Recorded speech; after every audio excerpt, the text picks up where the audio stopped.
In a quiet suburban town, where life moved at an unhurried pace, the local community relied heavily on a respected specialist clinic for advanced medical care. Families traveled from miles around, trusting the clinic with their loved one's health. But for Cynthia, a devoted Black mother, her visit to the specialist with her 10-year-old daughter, Ayanna, would reveal an unsettling truth. The clinic, known for its pristine reputation, harbored an ugly undercurrent, a gatekeeper at the front desk whose prejudice silently poisoned the experience for patients of color.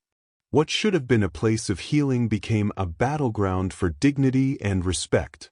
Cynthia's resolve to ensure her daughter received the care she deserved would set off a chain of events that challenged the clinic's practices, held prejudice accountable, and inspired a community to demand better. This is a story of quiet strength, a mother's unwavering love, and a stand against discrimination that changed everything. The waiting room buzzed with murmurs and the rustling of magazine pages. Cynthia, a poised Black woman in her mid-30s, sat with her 10-year-old daughter, Ayanna, on her lap.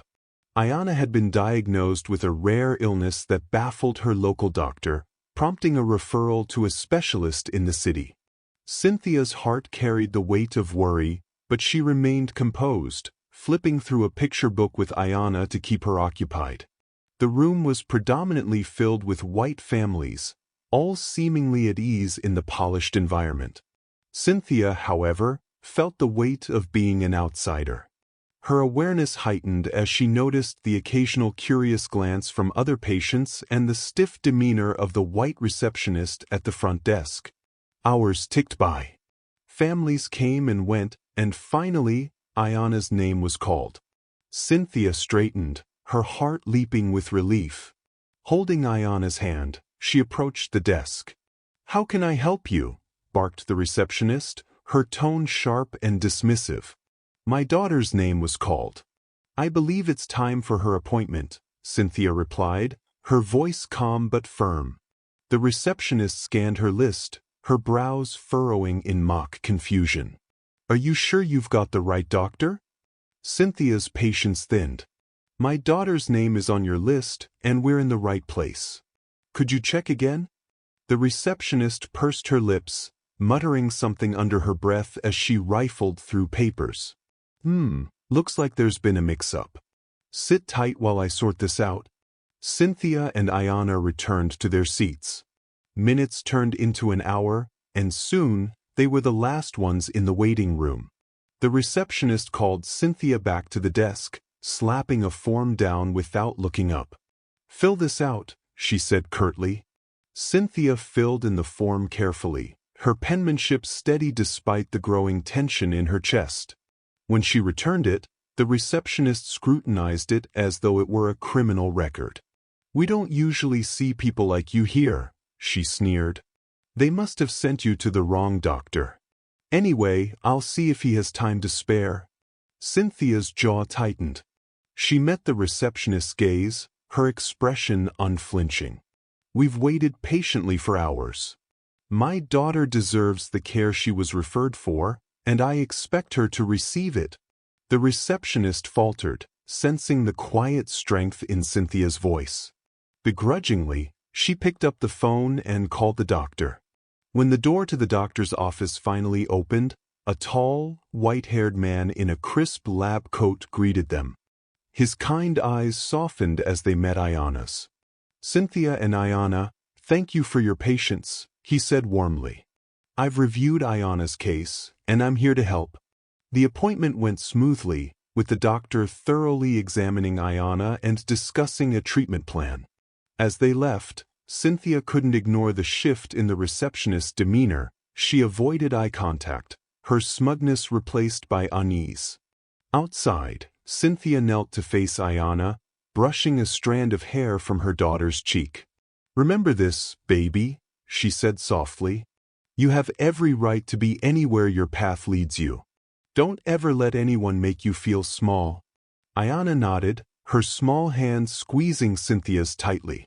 Together, they walked away, stronger than before, with the quiet resilience that only love and determination could forge. Word of the receptionist's behavior began to spread throughout the community. Cynthia's experience wasn't an isolated incident. Other Black families shared similar stories of being dismissed, treated rudely, or made to wait unnecessarily at the specialist's office. The stories resonated, sparking outrage and disappointment, particularly in a community where healthcare should be a place of trust and care for all. Parents began leaving online reviews, sharing their experiences with the receptionist. Social media posts highlighted the pattern of discriminatory treatment, and complaints poured into the clinic. Patients threatened to seek care elsewhere, while advocacy groups called for action. Dr. Graham, the specialist, was caught off guard. He prided himself on providing excellent care to all his patients, regardless of race or background. When he reviewed the complaints, he was horrified to discover the extent of the damage caused by the receptionist's actions. Determined to address the issue head-on, Dr. Graham called an emergency meeting with his staff. "This behavior is unacceptable," he said firmly. "We are here to help people, not to harm them with prejudice and discrimination. I won't tolerate it in my practice." The receptionist was terminated immediately. Dr. Graham issued a public apology in a newsletter and on the clinic's website. "To our patients and community, I want to sincerely apologize to anyone who has experienced disrespect or discrimination at our clinic. This is not what I stand for. My mission has always been to provide care to everyone, regardless of race, ethnicity, or background. I was unaware of what was taking place at the front desk, but ignorance is no excuse. I take full responsibility for ensuring that my practice reflects the values of respect, equality, and inclusion. To demonstrate my commitment, I have made changes to our staff and will be implementing additional training to ensure this never happens again. Every patient is welcome here, and I promise to rebuild your trust. Thank you for giving us the opportunity to do better.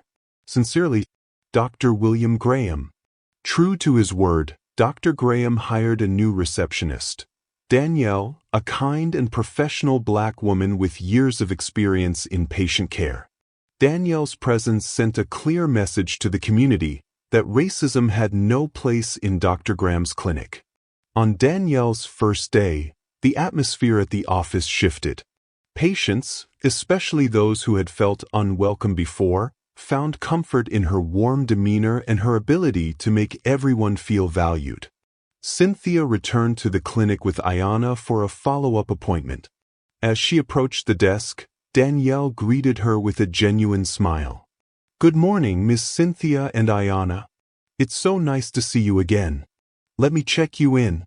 Cynthia felt a wave of relief.